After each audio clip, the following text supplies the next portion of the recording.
प्यारे बच्चों, आपका दिन मंगलमय हो। अगर आप नए हैं तो इस चैनल को सब्सक्राइब कर लें। चैनल का नाम है VVBBC चैनल। करेंगे नमक का दरोगा पाठ का अगला पार्ट। थोड़ी देर तक सन्नाटा रहा। सन्नाटा था सुनापन, शांति। आदमियों में कुछ कानाफूसी हुई। कानाफूसी होता है आपस में एक दूसरे कान में बात करना। तब आगे वाले ने कहा पंडित आलोपीदीन की, और फिर दरोगा के पूछने पर एक ने कहा पंडित आलोपीदीन की ये गाड़ियां हैं। कौन पंडित आलोपीदीन? दातागंज के, यानी कि जो आलोपीदीन था वो दातागंज का रहने वाला था। मुंशी वंशीधर चौके। पंडित आलोपीदीन इस इलाके के सबसे प्रतिष्ठित जमींदार थे। इलाका होता क्षेत्र, प्रतिष्ठित सम्मानित। लाखों रुपए का लेन देन करते थे। इधर छोटे से बड़े कौन ऐसे थे जो उनके ऋणी न हों। व्यापार भी बड़ा लंबा चौड़ा था। बड़े चलते पुर्जे आदमी थे, यानी कि बहुत ही चालाक थे। अंग्रेज अफसर उनके इलाके में शिकार खेलने आते और उनके मेहमान होते, यानी कि उनके पास आते थे, मेहमान के रूप में रहते थे। 12 मास सदाव्रत चलता रहता था, यानी कि 12 महीनों जो है उसके यहाँ अन्न का भंडारा चलता रहता था, यानी कि खाने पीने की पूरी व्यवस्था थी। मुंशी जी ने पूछा गाड़ियां कहाँ जाएंगी? उत्तर मिला कानपुर। लेकिन इस प्रश्न पर कि इनमें क्या है, सन्नाटा छा गया। दरोगा साहब का संदेह और भी बढ़ा। कुछ देर तक उत्तर की बाट देखकर वह जोर से बोले, क्या तुम सब गूंगे हो गए हो? हम पूछते हैं इनमें क्या लदा है? तो यहाँ से प्रश्न जो आएंगे वो देखें। प्रश्न आएगा कि किसने पूछा गाड़ियां किसकी हैं, तो बताएंगे दरोगा ने। उत्तर क्या मिला? पंडित आलोपीदीन की। पंडित आलोपीदीन कहाँ रहता था? दातागंज में। पंडित आलोपीदीन के पास कौन आते थे? अंग्रेज अफसर। क्यों आते थे? शिकार खेलने के लिए। किसके यहाँ सदावर्त चलता था? बताना है आलोपीदीन के। किसके यहाँ पे? आलोपीदीन के यहाँ पर जो है सदावर्त चलता रहता था। मुंशी जी ने पूछा गाड़ियां कहाँ जाएंगी, तो उत्तर क्या मिला? कानपुर। गाड़ियां कहाँ जाएंगी? कानपुर जाएंगी। जब इस बार भी कोई उत्तर नहीं मिला तो उन्होंने घोड़े को एक गाड़ी से मिलाकर बोरी को टटोला। टटोला होता है खोजा। भ्रम दूर हो गया। यह नमक के डेले थे। पंडित आलोपीदीन अपने सजीले रथ पर सवार कुछ सोते कुछ जागते चले आते थे। अचानक कई गाड़ीवानों ने घबराए हुए आकर जगाया और बोले, महाराज, दरोगा ने गाड़ियां रोक दी हैं और घाट पर खड़े आपको बुलाते हैं। पंडित आलोपीदीन का लक्ष्मी जी पर अखंड विश्वास था। वह कहा करते थे कि संसार का तो कहना ही क्या, स्वर्ग में भी लक्ष्मी का ही राज्य है। उनका यह कहना यथार्थ ही था। न्याय और नीति सब लक्ष्मी के ही खिलौने हैं। इन्हें वह जैसे चाहती है न चाहती है। लेटे ही लेटे गर्व से बोले, चलो हम आते हैं। यह कहकर पंडित जी ने बड़ी निश्चिंतता से पान के बीड़े लगा कर खाए। फिर लिहाफ ओढ़कर या ओढ़े हुए दरोगा के पास आकर बोले, बाबूजी आशीर्वाद। कहिए, हमसे ऐसा कौन सा अपराध हुआ कि गाड़ियां रोक दी गई हैं? हम ब्राह्मणों पर तो आपकी कृपा दृष्टि रहनी चाहिए। वंशीधर रुखाई से बोले, सरकारी हुक्म। पंडित आलोपीदीन ने हंसकर कहा, हम सरकारी हुक्म को नहीं जानते और न सरकार को। हमारी सरकार तो आप ही हैं। हमारा और आपका तो घर का मामला है। हम कभी आपसे बाहर हो सकते हैं। आपने व्यर्थ का कष्ट उठाया। यह तो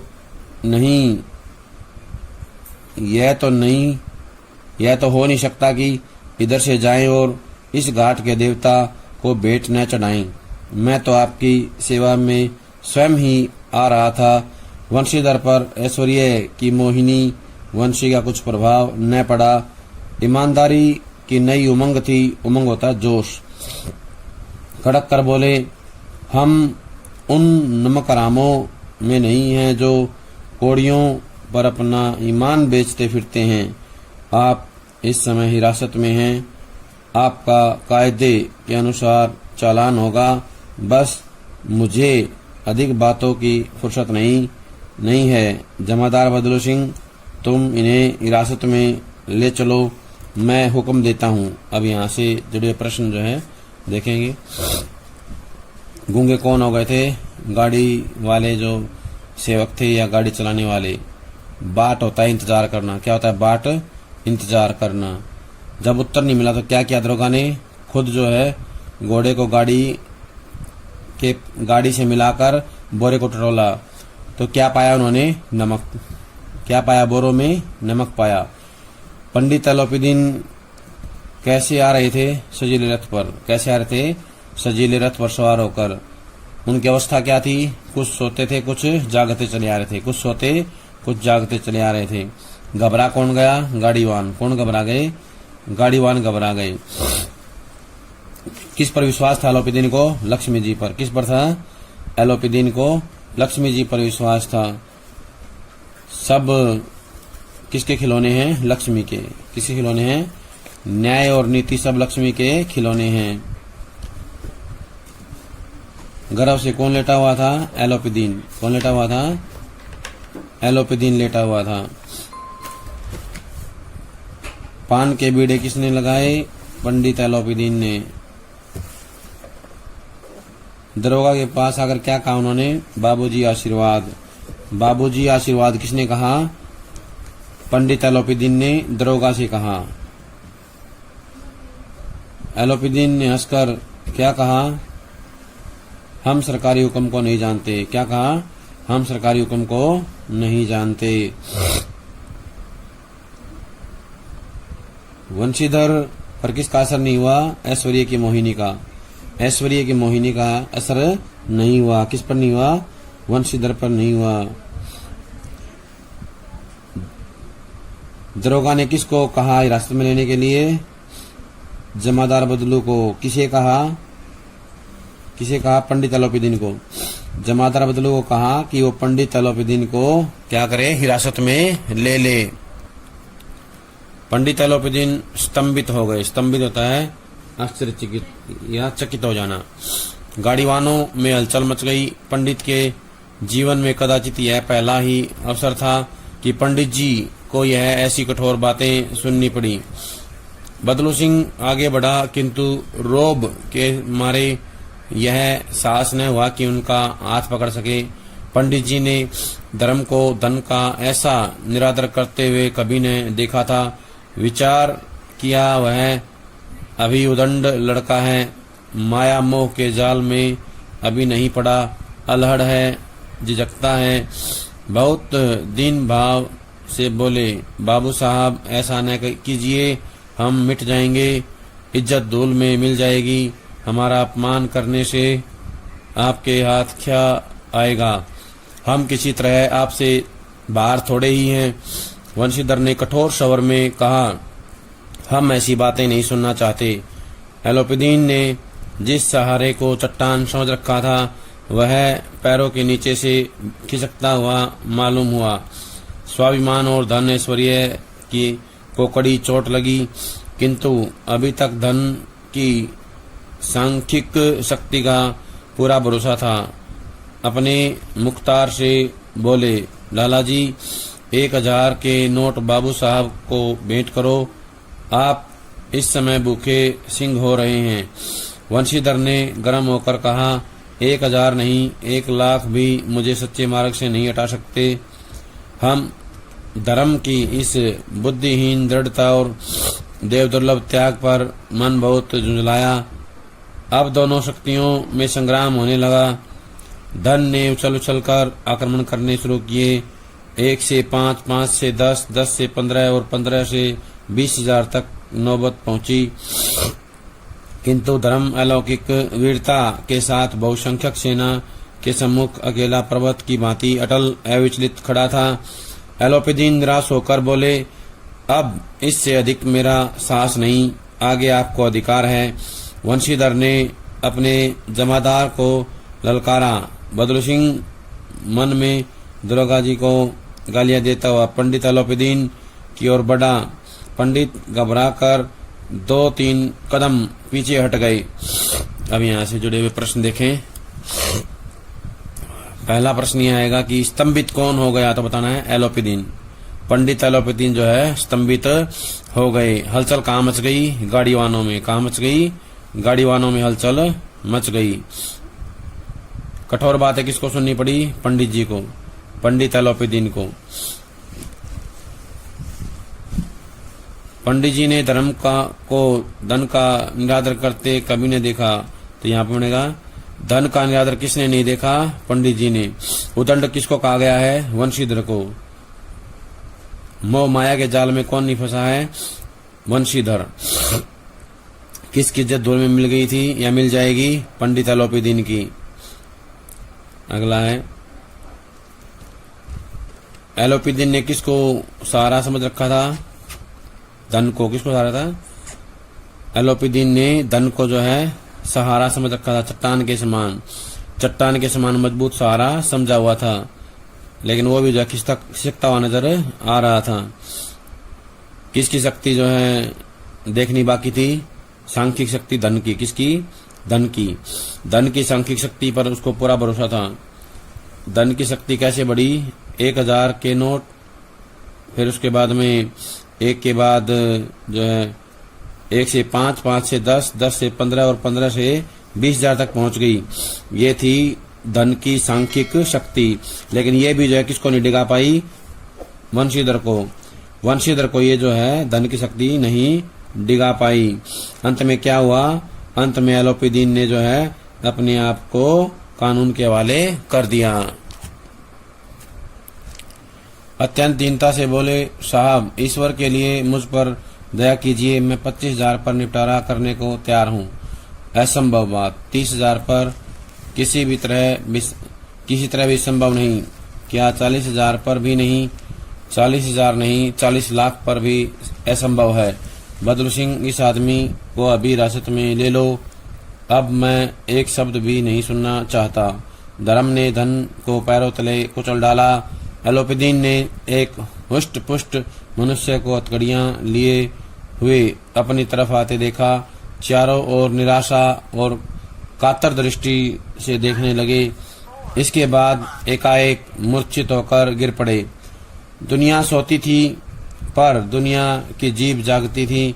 सवेरे देखिए तो बालक वृद्ध सबके मुंह से यही बात सुनाई देती थी। जिसे देखिए वही पंडित जी के इस व्यवहार पर टीका टिप्पणी कर रहा था। निंदा की बौछारें हो रही थी। मानव संसार से अब पापी का पाप कट गया। पानी को दूध के नाम से बेचने वाला गवाला, कल्पित रोजनामचे भरने वाले। रोजनामचा होता है डेली का हिसाब लिखने की डायरी। हर रोज का जो हिसाब है वो जहाँ लिखा जाता है उसको बोलते हैं रोजनामचा। रोजनामचे में रोज का हिसाब किताब लिखा जाता है। अधिकारी वर्ग, रेल में बिना टिकट सफर करने वाले बाबू लोग, जाली दस्तावेज बनाने वाले सेठ और साहूकार, यह सब के सब देवताओं की भांति गर्दनें चला रहे थे। अब जब दूसरे दिन पंडित एलोपीदीन अभियुक्त होकर कांस्टेबलों के साथ हाथों में हथकड़ियां, हृदय में गलानी और शौक भरे लज्जा से गर्दन झुकाए अदालत की तरफ चले तो सारे शहर में हलचल मच गई। मेलों में कदाचित आंखें इतनी व्यग्र न होती होंगी। भीड़ के मारे छत और दीवार में कोई भेद न रहा। किंतु अदालत में पहुंचने की देर थी। पंडित एलोपीदीन इस अगाध वन के सिंह थे। अधिकारी वर्ग उनके भक्त, अमले उनके सेवक, वकील, मुख्तार उनके आज्ञापालक और अर्दली, चपरासी और चौकीदार तो उनके बिना माल के गुलाम थे। उन्हें देखते ही लोग चारों तरफ से दौड़े। दौड़ना होता भागना। चारों तरफ से जो है दौड़ने लगे या दौड़े। अब यहां से जुड़े प्रश्न देखें। प्रश्न आएगा, पंडित एलोपीदीन ने कितने पैसे देने के लिए कहा, तो बताना है 25,000। और 25,000 के बाद कितने देने के लिए कहा? 30,000। 30,000 के बाद कितने कहा? 40,000। 40,000 अंत में उसने कहा था देने के लिए, लेकिन वंशीधर जो है 40,000 पर भी नहीं माने। उसने कहा 40,000 नहीं, 40 लाख पर भी असंभव है। यानी कि उसने जो है रिश्वत लेने से मना कर दिया। किसने किसको पैर तले को चल दिया? धर्म ने धन को। किसने किसको पैरों तले कुचला? धर्म ने धन को। धर्म ने धन को पैरों तले कुचल डाला। हथकड़ी देखकर क्या हुआ? एलोपीदीन मूर्छित हो गए। क्या हुआ? एलोपीदीन मूर्छित होकर गिर पड़े। दुनिया सोती थी पर दुनिया की जीव क्या करती थी? जागती थी। क्या थी? दुनिया सोती थी पर दुनिया की जीव जागती थी। यानी कि लोग जो है उसके बारे में भला बुरा कह रहे थे। सवेरे क्या हुआ? बालक वृद्ध सबके मुंह से यही बात सुनाई देती थी कि पंडित जी गिरफ्तार हो गए हैं। पंडित जी के व्यवहार पर टीका टिप्पणी सभी कर रहे थे, यानी कि कुछ कुछ कह रहे थे।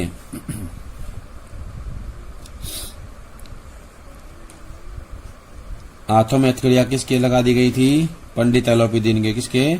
पंडित एलोपीदीन के। पंडित एलोपीदीन को हथकड़ियां लगा कहाँ ले जाया गया? अदालत में। कहाँ ले जाया गया? अदालत में। बिना माल के कौन गुलाम थे? चपरासी और चौकीदार। किसके गुलाम थे? एलोपीदीन के। एलोपीदीन के बिना माल के गुलाम कौन थे? चपरासी और चौकीदार। चपरासी और चौकीदार जो है उसके बिना माल के गुलाम थे। अधिकारी वर्ग उनके भक्त थे। किसके भक्त थे? एलोपीदीन के। अधिकारी वर्ग जो है एलोपीदीन के भक्त थे। अमले उनके सेवक थे। वकील मुख्तियार उनके जो है आज्ञापालक थे। वकील मुख्तियार कौन थे? आज्ञापालक थे। किसके आज्ञापालक थे? एलोपीदीन के। ये सभी जो हैं एलोपीदीन के जो है आज्ञापालक थे। जैसे वकील मुख्तियार आज्ञापालक थे एलोपीदीन के, अमले उनके सेवक थे, अधिकारी वर्ग उनके भक्त थे। इसके बाद प्रश्न आ सकता है कि भीड़ के मारे छत और दीवार पर क्या था? कोई भेद नहीं था। क्या था?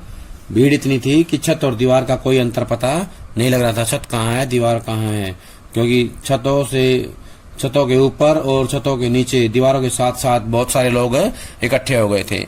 पहले बच्चों ये था हमारा नमक का दरोगा पाठ का अगला पाठ। समझ करके सभी इसको याद कर लें। सभी का इसको अच्छे से